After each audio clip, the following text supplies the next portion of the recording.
Ele exaltado, Rei exaltado no céu. Eu louvarei, Ele exaltado, pra sempre exaltado seu nome.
Ok. Neemias, capítulo 4, verso de número 19, diz assim: Eu, Neemias, disse aos nobres, aos oficiais e ao restante do povo: a obra, ela é grande e extensa, e nós estamos separados no muro, muito distantes uns dos outros. Eu disse aos nobres, oficiais, ao restante do povo: a obra, ela é grande, ela é extensa, e nós estamos separados no mundo, muito distantes, no muro, muito distantes uns dos outros. Vamos orar mais uma vez, irmãos? Pai Santo, toma as nossas vidas, as nossas mentes, os nossos corações. Ministras nesta manhã tão somente a Tua vontade, o Teu querer. É o que nós lhe pedimos e clamamos no nome de Jesus. Amém. Creio que é um desafio para os nossos tempos, em que todos aguardam um verdadeiro derramar do Espírito Santo de Deus, ou o chamado avivamento. Todos querem viver um momento onde realmente sintamos a presença de Deus de uma forma marcante, de uma forma poderosa, onde você sabe que Deus está, onde você sabe que Deus está a realizar. E eu não ouso, assim, discutir a questão que aonde Deus está, milagres acontecem, curas, libertações são realizadas no nome de Jesus. Às vezes nós achamos, como cristãos protestantes, que essa questão de curas, libertações, milagres, elas ficaram no Antigo Testamento, é uma questão passada, e na verdade não. O mesmo poder de Deus que agiu no passado, Ele age hoje. E muitos de nós queremos viver esse tempo, onde realmente o Senhor é algo tão marcante que é impossível nós sairmos de um culto sem realmente falarmos do amor dEle, sem falar da graça dEle, sem falar de tudo aquilo que nós temos visto e ouvido. Temos hoje muitos congressos falando a respeito, livros para equipar, motivar, para buscar uma visão de Deus. Mas a pergunta é muitas vezes o que falta. Porque mesmo conhecendo a palavra, porque mesmo buscando recursos, ainda não vivemos um avivamento? Por que as igrejas ainda clamam por um mover para que o Senhor desperte, motive e capacite-nos na reconstrução da nossa fé? Porque fé não é simplesmente algo abstrato. Fé é algo que você realmente tem e exerce. Fé é algo que quando ela é real na sua vida, ela é na minha vida. Nós agimos, nós nos movemos, não pautado por aquilo que dizem ou possam dizer, mas por aquilo que Deus diz e aquilo que Ele promete e Ele diz. E assim como Deus levantou Neemias no passado, motivado pelo amor ao seu povo, comprometido com os seus propósitos e revelando as qualidades e decisões indispensáveis a qualquer servo vitorioso, eu creio que este é um tempo em que Deus precisa levantar homens e mulheres como Neemias, comprometidos não com a posição em que exercem. Neemias, para lembrar, ele era copeiro do rei, cargo de alta confiança. Alguém que realmente gostava de certo prestígio diante do seu Senhor. Mas ele coloca tudo isso em xeque, ele abre mão diante de tudo isso, quando ele ouve a respeito daquilo e da forma como o seu povo estava. Como ele poderia estar bem, sendo bem tratado, bem alimentado, enquanto o seu povo perecia, não apenas fisicamente, mas perecia espiritualmente. Reconstruir os muros na questão espiritual do livro de Neemias significa reconstruir a dignidade do povo de Deus, o caráter de um povo que seja reconhecido verdadeiramente como povo de Deus. Um povo que nas palavras de Salomão em 2 Crônicas 7,14, ao escrever, Deus dizendo que se meu povo que se chama pelo meu nome se humilhar e orar e buscar a minha face e se converter dos seus maus caminhos, então eu ouvirei dos céus, perdoarei os seus pecados e sararei a sua terra. Todos nós ansiamos por isso. Reconstruir muros significa trazer segurança para o povo, significa trazer estabilidade em relacionamentos, significa continuidade de ministérios, significa resistência e autoridade no combate a invasores que ameaçam a vida do povo de Deus. Igreja, denominação, levando a vitória. Reconstruir os muros significa muito mais do que nós sequer pensamos ou imaginamos. E Neemias nos fornece um exemplo muito prático disso. Primeiro, em termos de posição, ele se posiciona diante de Deus, não em palavras e ações, mas em primeiro momento em oração e jejum por vários dias.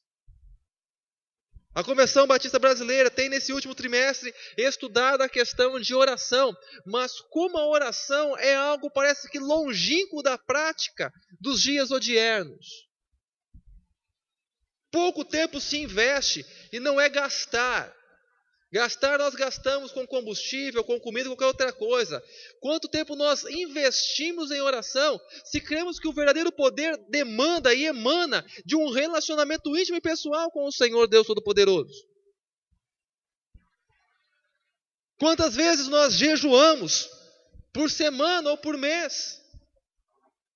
Ah, mas jejuar não é uma prática cristã, não é. A Bíblia mostra que jejuar é importante.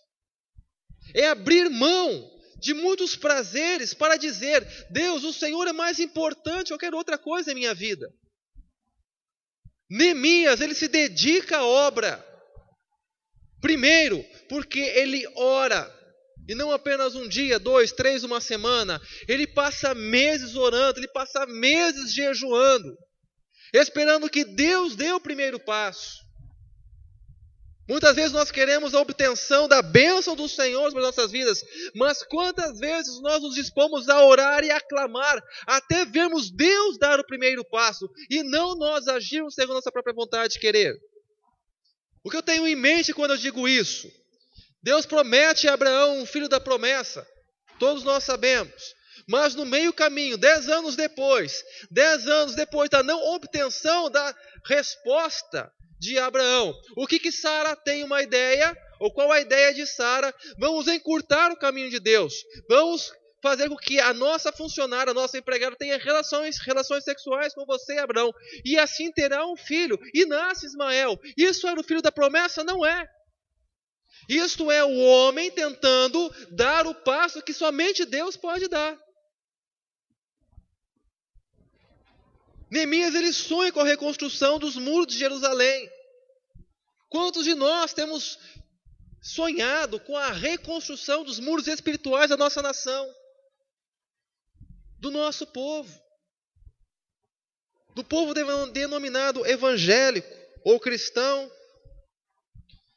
Como liderança, como servos, nós precisamos nos posicionar diante de Deus em oração e jejum pela reconstrução do muro da santificação. Ninguém leva a sério essa questão de santificação. Reconstruir o muro da obediência. Quantos de nós estamos verdadeiramente obedecendo a voz de Deus, ou sequer ouvindo a voz de Deus? Jesus disse que as suas ovelhas ouvem a sua voz. Mas no meio do barulho, como que nós vamos ouvir a voz de quem quer que seja? Tente no trânsito do meio-dia ouvir alguém a mais de 100 metros. Barulhos, buzinas e tantas outras coisas, é impossível. A nossa vida é cheia de barulhos. O barulho do nosso dia a dia, do nosso trabalho, da nossa família, da nossa pós-graduação, do nosso mestrado, do nosso empreendimento, da nossa empregada, de tudo. Barulhos, barulhos e barulhos. Reconstruir o muro da fé e não da prosperidade. A Bíblia diz que se nós tivéssemos fé como um grão de mostarda, um comparativo, o que está sendo comparado? A essência. Não é o tamanho, é a essência. De um grão de mostarda, nós poderíamos mandar um monte se lançar ao mar e ele iria. Quantos de nós temos feito grandes coisas para o Senhor só baseado na fé, naquilo que Deus disse, naquilo que Deus prometeu? Reconstruir o muro da fé, reconstruir o muro do amor que produz verdadeira comunhão. Eu já preguei aqui uma vez, se fala muito sobre o amor. E se você for buscar em livros, literatura secular cristã, você também irá ouvir muito sobre o que é o amor. Mas a questão não é o que nós sabemos e conhecemos sobre o amor. A questão é o como exercemos o amor. Sempre foi e sempre o será. Ronaldo me atentava essa semana para um artigo que ele leu, Cristianismo Criativo, e eu fui ao site, tá? Então não estou mais em débito. Uma questão de Jorge Camargo dizendo de uma igreja que ele sonhava há muito tempo, e então ele ficou sabendo que uma igreja no Nordeste, instaurada numa comunidade muito carente, ela entendeu que para abrir as suas portas, ela precisava primeiramente abrir a porta do seu coração. O que essa igreja faz? Ela simplesmente não fecha em nenhum momento as suas portas. Então as pessoas transitam por ela durante todo o dia, tendo culto, não tendo culto. Quem está desabrigado dorme ali no templo. E é uma forma de eles se relacionarem com as pessoas, de demonstrarem amor, de mostrarem que aquele espaço não é simplesmente uma casa fechada, porque os seus corações estão abertos para alcançá-los. Tal desafio exige o reconhecimento que nenhuma vida poderá trabalhar isolada, mas somente buscando parcerias. Isto é trabalho em equipe. Eu não preciso aqui dizer, você sabe muito bem, como é difícil muitas vezes envolver mais de que 5 igrejas no mesmo propósito, da mesma denominação, da mesma convenção. Como isso é difícil. E quando a questão se torna interdenominacional, pior ainda. Deus nos chama para trabalhar em conjunto, Deus nos chama para trabalhar em equipe e não de maneira isolada.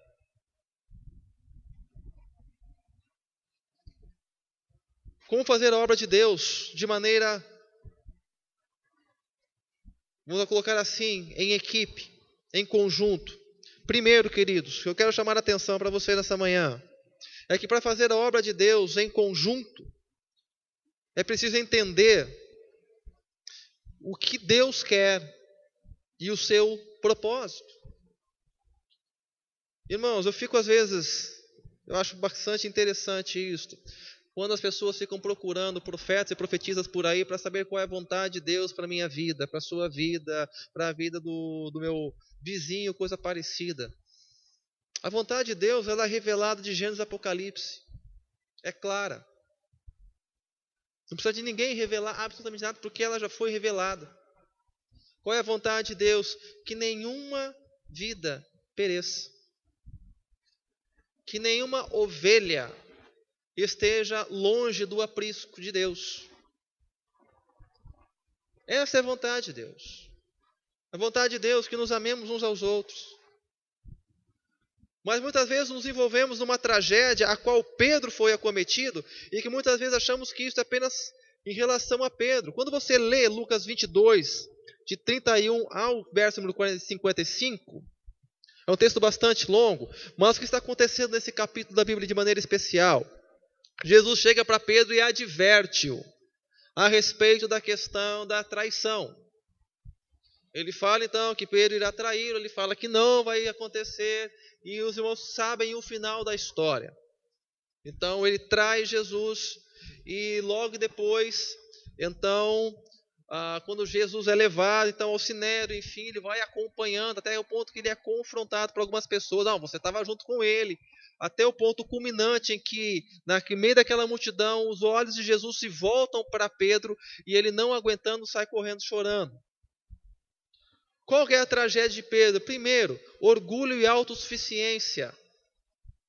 Achar que nós nunca iremos trair Jesus. Todos nós temos potencial para trair Jesus. Indistintamente. Porque existe uma coisa chamada pecado em nós, habitando em nós. Todos nós temos em potencial a habilidade, a capacidade de trair Jesus, mesmo dizendo que nós não iremos fazê-lo. Segundo, qual é a tragédia de Pedro? Inconstância na oração.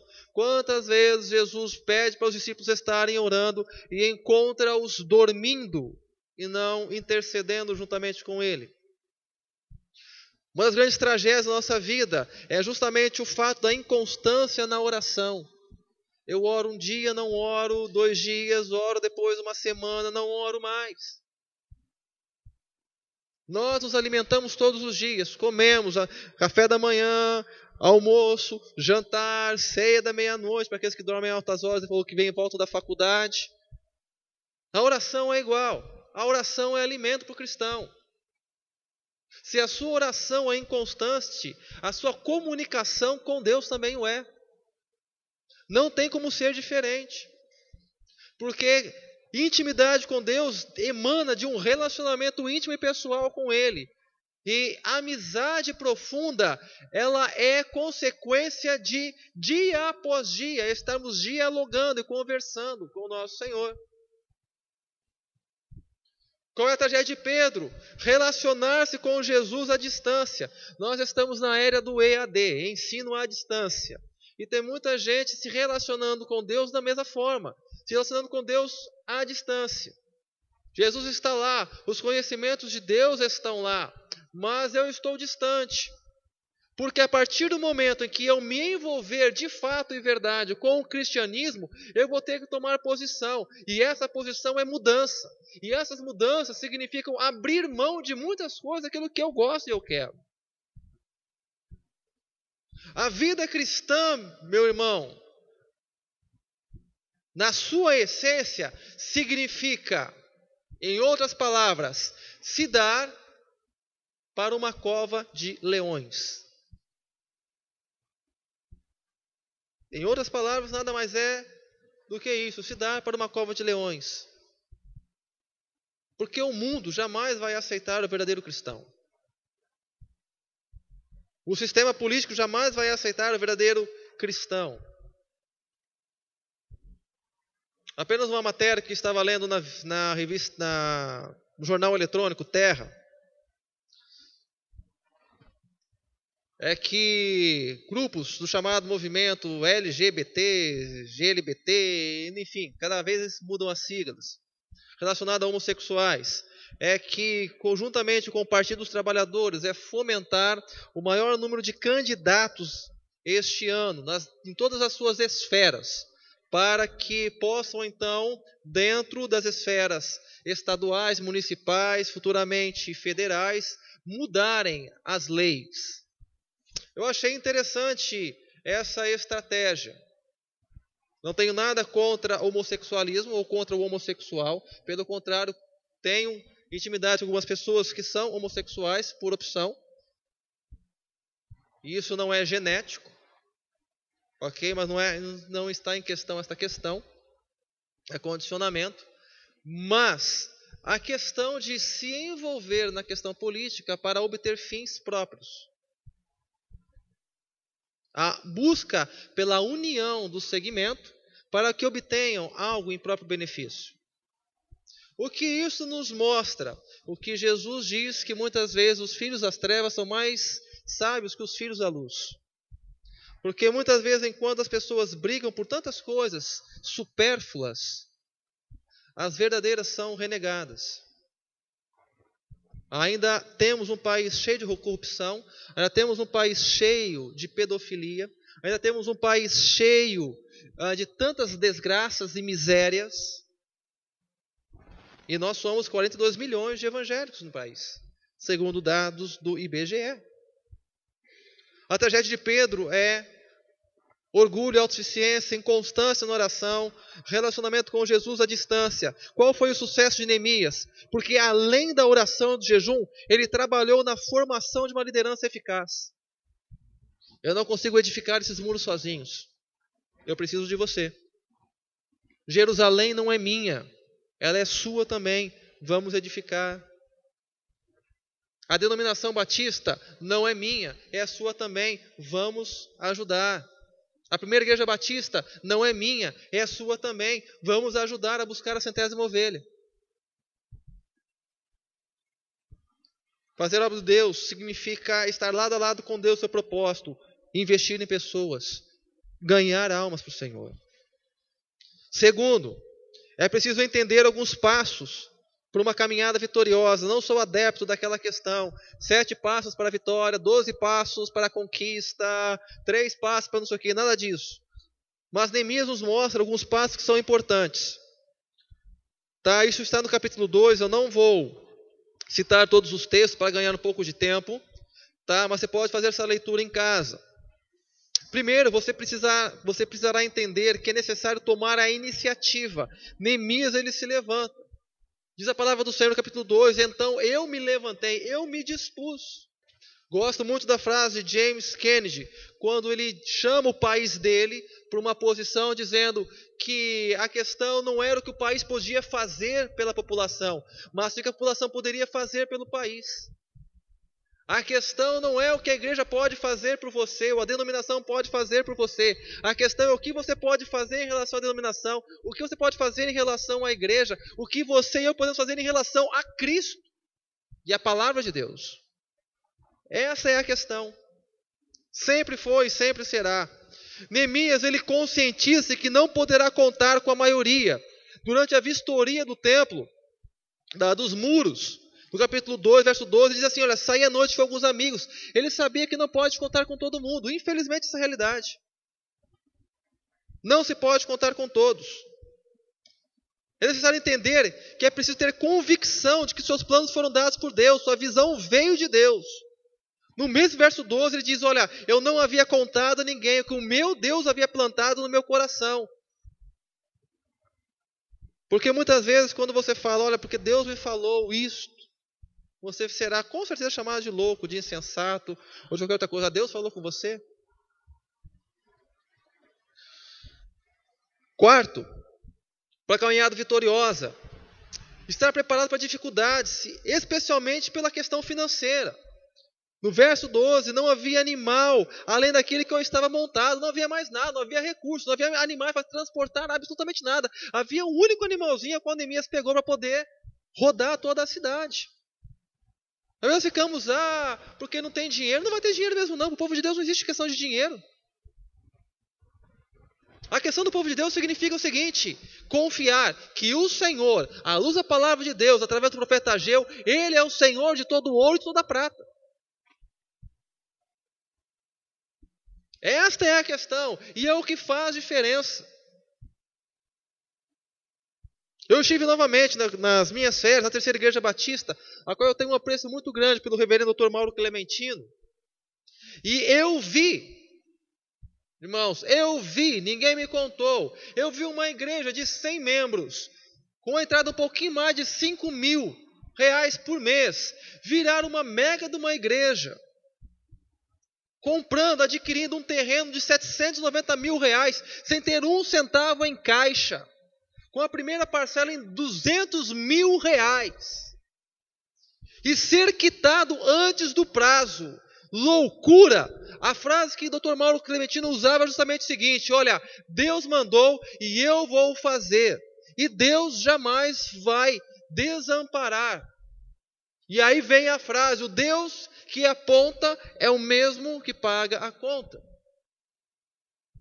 Antes do prazo, pagaram tudo, compraram os terrenos ao lado, mas da onde veio essa inspiração? Muitos aqui já ouviram falar de Davi Gomes, pastor Davi Gomes, já é falecido há muitos anos. E o que Davi Gomes fez na sua época? Ele comprou nada mais nada menos que um prédio de 5 andares do Ministério da Aeronáutica, sem ter também absolutamente um único centavo no bolso. Como ele fez isso? Deus estava no negócio. Fé, confiança. Quinto, ter a visão ampla da obra, o projeto e suas implicações. Neemias, ele sai à noite pela porta do vale, contempla os muros. Ele não fica preso à conveniência e comodidade. Sexto, não se assustar com as circunstâncias. No verso 14 ele diz, não havia lugar por onde meu animal pudesse sequer passar. Não se assuste com aquilo que os seus olhos veem. Fé não significa o que você vê, mas aquilo que Deus vê e aquilo que Ele pode fazer. 7. Cultivar uma vida total de sintonia com Deus, que possa propor estratégia que modifique a realidade atual. No verso 17, Neemias diz, veja a situação em que estamos, venham, vamos reconstruir os muros. Deus nos chama para algo maior. Deus nos chama para buscar pessoas perdidas. Deus nos chama para ir atrás da centésima ovelha. É a vontade de Deus, vamos juntos. Porque essa é a vontade do Senhor. Sintonia com Deus. Oitavo, precisa identificar a mão de Deus agindo. E mostrar as evidências aos seus liderados, buscando motivá-los a abraçar a visão. No verso 18, Neemias diz: então lhes declarei como a boa mão de Deus estivera comigo. Eu falava assim, eu estava lá no palácio, quando meus irmãos chegaram, disseram, eu fiquei orando, e eu comentei isso com o rei liberou-me para estar aqui, deu toda a madeira, deu a liberação, enfim, ele foi contando tudo aquilo que Deus já estava fazendo. Como foi gostoso domingo à noite ver aqui vários rostos que eu nem conheço. Tantas pessoas que não são da igreja vindo à igreja. Como é importante entender que Deus está fazendo, Deus está agindo. Deus está operando. Nono, estar preparado para enfrentar resistências e oposições. O verso 2:19. Querido, nada no mundo espiritual você faz sem resistência, sem oposição. Isso é balela. Quando você está engajado num propósito que Deus dá para você, se prepara. Porque a luta, que nem nós falávamos quarta-feira aqui, através de Efésios, a luta não é contra carne e sangue, a luta é contra principados e potestades. A batalha, a briga, não é no campo físico, mas no campo espiritual. É por isso que Neemias se prepara em oração e jejum. Não queira encarar o inferno simplesmente no gnosticismo ou no conhecimento da palavra. No sentido de entendimento apenas. Porque vai acontecer exatamente o que aconteceu com aqueles jovens em Atos. O que aconteceu?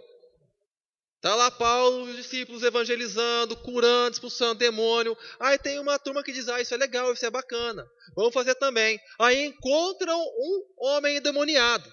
Aí eles chegam, olha, em nome de Jesus nós te expulsamos. O demônio vira para aqueles meninos, para aqueles moços e diz, olha, o Paulo, a quem prega, eu conheço. Jesus, eu conheço, mas vocês nunca ouvi falar e não os conheço. E dá uma coça neles. Não queira enfrentar o mundo das trevas sem estar preparado em oração e em jejum, porque isto é queda certa. Não se brinca no mundo espiritual. Não se brinca de crente. A vida cristã tem implicações muito além do que sequer nós pensamos. Parafraseando ou citando a frase de William Shakespeare em Hamlet, quando ele diz, olha, existem muito mais coisas entre os céus e a terra do que as vossas vãs filosofias. E ele está certo. 10º, passe para uma caminhada vitoriosa. Você precisa entender e revelar uma fé de que Deus está ao seu lado. No verso 20, ele diz, olha, o Deus do céu é quem nos dará bom êxito. Nós, seus servos, exporemos e reedificaremos. É Deus quem dará a vitória. É Deus quem fará, é Deus quem agirá. Eu tenho que andar com uma fé irreversível. Eu vou citar um caso aqui. Irmã, quando os médicos falaram que o Mateus não tinha jeito, e aí? O médico estudou vários anos e disse, olha, não tem jeito, vai falecer. Mas qual que é a questão? O que está em jogo? A palavra do médico ou a fé de que Deus pode fazer? Temos o caso aqui ano passado, a doutora Marildo. É médico conceituado na nossa cidade, homem respeitado tanto dentro da igreja como fora da igreja. Quando viu o laudo e os médicos amigos disseram, olha, é complicado. O laudo está assim, dessa forma, desse jeito, operar a cabeça, pode ter sequelas, enfim. O que está em jogo? O que a palavra do homem diz ou a fé em Deus? Que se quiser pode dizer, paralítico, levanta, anda. Não no meu nome, mas no nome de Deus. Você pode pensar assim, pastor, você está meio mudado. Parafraseando o cantor brasileiro Raul Seixas, que diz que eu prefiro ser uma metamorfose ambulante. Algumas coisas precisam mudar. Chega de ver um cristianismo que não é baseado e pautado em fé, em crer, em esperar. Deus pode fazer e vai fazer. Deus não mudou, nós mudamos. Terceiro, fazer a obra de Deus significa fazer a obra com a família, irmãos. Nenhum sucesso justifica ou compensará o fracasso da família. Cuidado. A sua família é, depois de Deus, o seu bem mais precioso. Não sacrifique-os. Jamais coloque trabalho, estudo ou qualquer outra coisa, bens, acima da família. Nenhum sucesso justifica o fracasso dela. Neemias nos ensina isto. Quarto e último. Para fazer a obra de Deus lado a lado, irmãos, nós precisamos fazer isto, desenvolver esse trabalho em conjunto com nossos irmãos de reino.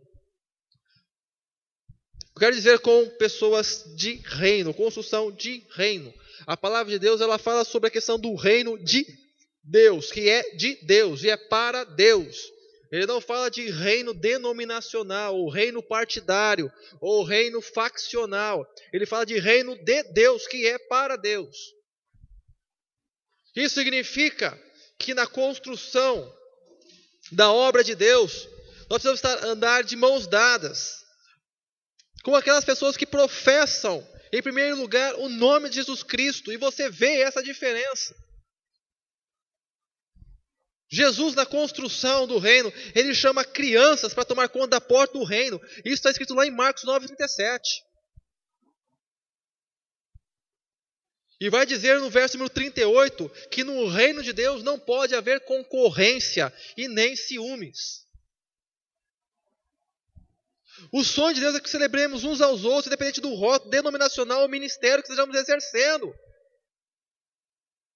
A igreja está crescendo, biblicamente dizendo, louvado seja Deus, Deus está abençoando. A hora que Deus começar a mover, como está movendo, e continuar fazendo grandes coisas aqui, vamos nos alegrar, vamos festejar. Porque somente lado a lado, irmãos, unindo força com a visão de Deus, é que corresponderemos ao sonho de Jesus, que é vidas. Desde o início, Deus teve dificuldades com liderança, Ele não deu marca registrada. Somos apenas servos com uma missão a ser executada e nada mais. Você e eu estamos aqui para simplesmente cumprir a missão de Deus. E lembrando do sucesso nacional, Tropa de Elite, missão dada é missão cumprida. Missão dada por Jesus deve ser cumprida. Concluindo. A obra ela é grande, ela é extensa, mas nós estamos separados, distantes uns dos outros ao longo do muro, que Neemias fala, capítulo 4, 19. Neemias tinha um sonho, uma paixão, ver a cidade de Jerusalém debaixo da bênção de Deus, mas isso exigiu de Neemias renúncia do conforto do palácio, exigiu sofrer as lutas e as adversidades com os opositores da obra. O que podemos aprender com Neemias é que a obra exige tanto homens e mulheres cheios de compaixão por pessoas e não por posição. Tiago e João buscavam posição diante de Deus, reconhecimento, privilégios, mas Jesus oferece o seguinte: cruz e obediência. A compaixão nos leva a valorizar as pessoas e as suas necessidades. Jesus se tornou menos espiritual aos olhos dos judeus, mas o leproso foi invadido por sua espiritualidade e amor. Barnabé era um grande prestador de contas. Ele era liberal e acreditava nas pessoas. E ele também nos dá um exemplo de como é bom trabalhar em parceria. Tanto que ele investiu em Saulo quando ninguém mais queria o fazer. A obra de Deus, ela é grande. A obra de Deus, ela é extensa. E muitas vezes nós estamos separados, irmãos. Mas Deus nos chama para este tempo para reconstruir os muros. Muros de santidade, muros da fé, muros do amor, muros da compaixão. Deus nos chama para esse tempo para a reconstrução de muros que nos fortaleçam contra ataques do inimigo, sim, mas regados à oração, regados ao jejum, regados à intimidade total e pessoal com o Senhor. A obra grande, ela é extensa, mas Deus abençoa aqueles que nela se empreendem. Fala-se tanto em empreendedorismo nos dias de hoje. Seja o empreendedor do reino de Deus e invista em pessoas. Invista naquelas pessoas que necessitam de Jesus. Os muros foram reconstruídos em tempo recorde. Porque Deus estava na causa. Porque um homem se levantou. Porque um povo entendeu que aquilo era obra de Deus. E ela foi feita. Feche seus olhos, nós vamos orar. Pai, nos ajude, Senhor Deus, nessa manhã a termos o mesmo coração de Neemias. Neemias, ele viu o sofrimento, Pai, ele ouviu o sofrimento. Neemias, ele se compadeceu com seus irmãos. E Neemias, ó Deus, ele chora, e ora, e jejua. Ele reconhece, ó Deus, que somente o Senhor poderia intervir na história do seu povo. E como, ó Deus, é maravilhoso nós lermos este livro e vermos se o Senhor fez e realizou, Ele pode também fazer nas nossas vidas. Levante, ó Deus, no tempo do Senhor, o tempo profético do Senhor, ó Pai, o tempo, ó Deus, de homens e mulheres que são compromissados totalmente com o Senhor. Homens que não têm medo, mulheres que não têm medo, ó Pai, daquilo que lhes pode acontecer. Porque as suas vidas estão realmente, ó Deus, pregadas na cruz de Jesus. Estão firmes no entendimento, na convicção, ó Pai, que as nossas vidas elas não têm sentido longe do Senhor. E que é mister que nós, ó Pai, resplandeçamos, ó Pai, a luz de Jesus. É necessário, meu Pai, que nós busquemos a ovelha perdida. E, ó Deus, e o milagre da reconstrução será realizado. Porque realmente o teu povo não estará distante, mas juntos, no mesmo propósito, em um mesmo coração. Ó Deus, nos dê fé. Nos dê fé, Senhor, para contemplar tudo aquilo que o Senhor tem para fazer e que vai fazer. O nome santo de Jesus, Pai. Amém.